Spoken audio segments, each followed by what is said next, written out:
কিছু কিছু গল্প আছে যেটা আপনার কাছে গল্পই মনে হবে, সত্যি মনে হবে না। যেটা আপনার কাছে অবাস্তবই মনে হবে, বাস্তব মনে হবে না। যেটা আপনার কাছে অলৌকিকই মনে হবে, এই লৌকিক জগতের কিছু বলে মনে হওয়ার কোনো কারণই থাকবে না। লামিন ইয়ামালের সঙ্গে লিওনেল মেসির সেই বিখ্যাত হয়ে ওঠা গল্পটি ঠিক তেমনই নয় কি? স্পেনকে এই ইউরোর ফাইনালে তুলেছেন মাত্র ১৬ বছর বয়সী, ১৭ বছর, এই যে ফাইনালের আগের দিন তার ১৭ হচ্ছে, এই বিস্ময় বালক এবং লিওনেল মেসির সেই অলৌকিক গল্পে তার সেই স্পর্শে সেই শিশুটি, কয়েক মাস বয়স ছিল তার, সেই কি আগামী দিনের ফুটবলের রাজা হতে চলেছে? তারই কি একটা বড় প্রমাণ আমরা এইবারের ইউরোতে দেখলাম না? গল্পটা এরই মধ্যে আপনারা জেনে গেছেন। এই ছবিগুলো আপনাদের নিশ্চিতভাবে খুবই পরিচিত। কেননা এই লামিন ইয়ামাল যখন এবারের ইউরোতে স্পেনের হয়ে আলো ছড়াচ্ছেন, তখনই এইটা ইন্টারনেটে চলে আসে। ইনফ্যাক্ট তার বাবা, ইয়ামালের বাবা, তিনি তার ইনস্টাগ্রাম পোস্টে এই ছবিগুলো দিয়ে লিখেছিলেন যে ২ কিংবদন্তির যাত্রা শুরু। এখন ২ কিংবদন্তির মধ্যে একজনকে তো চিনতেই পারছেন, লিওনেল মেসি। সেটা তার ক্যারিয়ারের খুবই শুরুর দিকের গল্প, ২০০৭ সালে। এবং তখনও মেসি আসলে মেসি হয়ে ওঠেননি, তবে সকল প্রতিশ্রুতিই তার মধ্যে ছিল যে আগামী দিনের বিশ্ব তিনি শাসন করতে যাচ্ছেন। সো ওই কিংবদন্তির যাত্রা শুরুটা বোঝা গেল।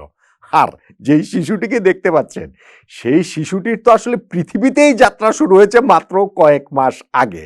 মেসির সঙ্গে তার এই ছবি তোলার গল্পটা খুব ইন্টারেস্টিং, যে বার্সেলোনার ওই জায়গাটাতে তাদের লোকালদের মধ্যে একটা চ্যারিটি প্রোগ্রামের অংশ হিসেবে ইউনিসেফের সহায়তায় সেইখানে বার্সেলোনার লোকাল কয়েকজনের সাথে আছে, কতগুলো ফ্যামিলির সাথে, বাচ্চাদের সাথে একটা ফটোশ্যুট ছিল।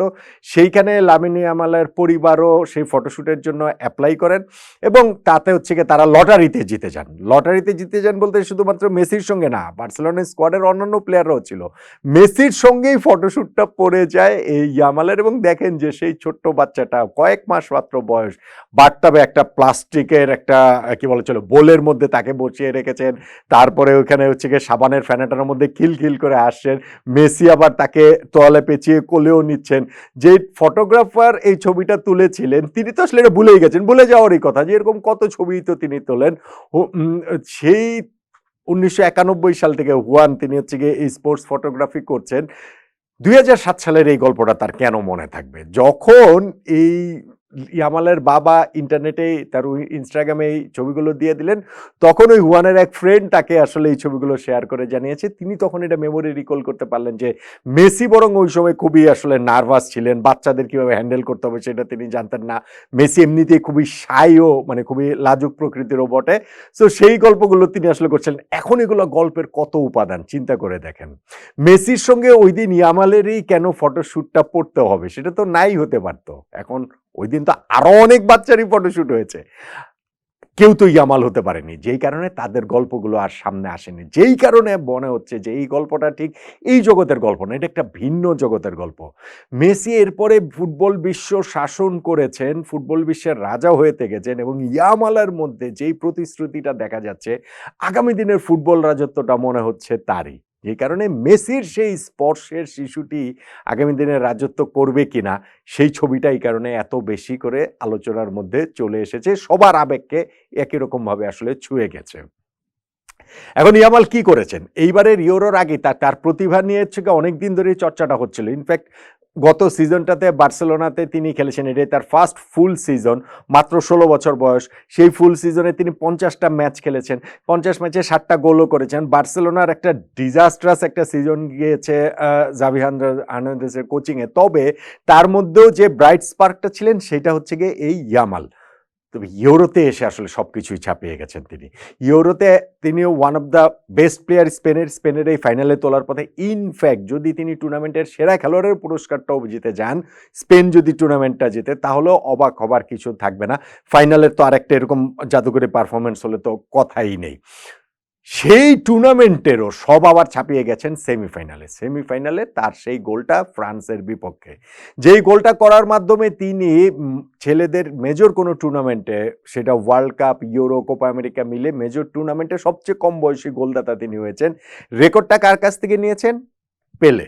1958 বিশ্বকাপে পেলের যেই রেকর্ডটা ছিল কম বয়সী গোলদাতা, সেই রেকর্ডটা এখন ইয়ামাল নিজের করে নিয়েছেন এবং গোলটাও কি অসাধারণ গোল দিয়েছেন। বক্সের বাইরে থেকে তিনি বাঁ পায়ের সেই যে বাঁকানো শটে গোলকিপারকে পরাস্ত করে যেই শটের যেই গোলটা পুরোপুরি আসলে মেসির কথাই, প্রাইম মেসির কথাই আসলে মনে করিয়ে দেয়।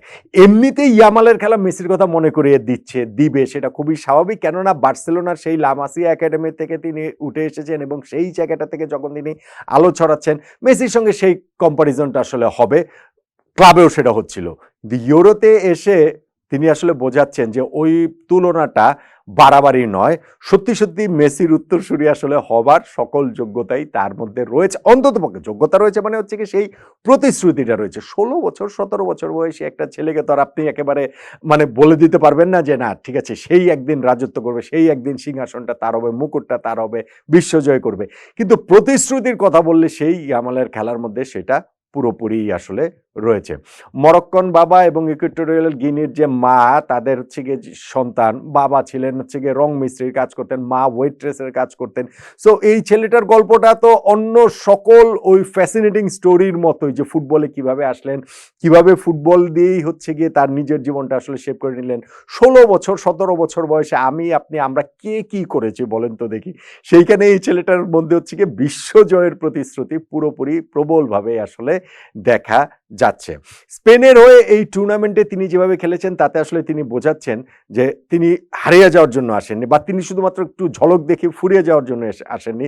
গ্যারি লিনেকারকে আমি শুনছিলাম যে তিনি বলছিলেন যে ওই গোলটা হওয়ার পরে যে একজন মহা তারকার আসলে জন্ম হলো। এবং আমার কাছে মনে হয় যে ফুটবল বিশ্বের সাম্প্রতিক সময়, সবসময় তো ফুটবলের ট্যালেন্ট তো সবসময় আসতেই থাকে, প্রতিনিয়তই সেটা চলতে থাকে। কিন্তু আমার কাছে মনে হয় যে আসলে কিলিয়ান এমবাপ্পের পর 2018 বিশ্বকাপের সেই কিলিয়ান এমবাপ্পে, যেটা দিয়ে তিনি প্রথম একেবারে বিশ্বমঞ্চে প্রথমবারের মতো আলো ছড়িয়েছেন, সো সেই তারপরে এমবাপ্পের পর সবচেয়ে প্রতিভাবান হিসাবে আমরা এই লামিন ইয়ামালের কথা বলতে পারি।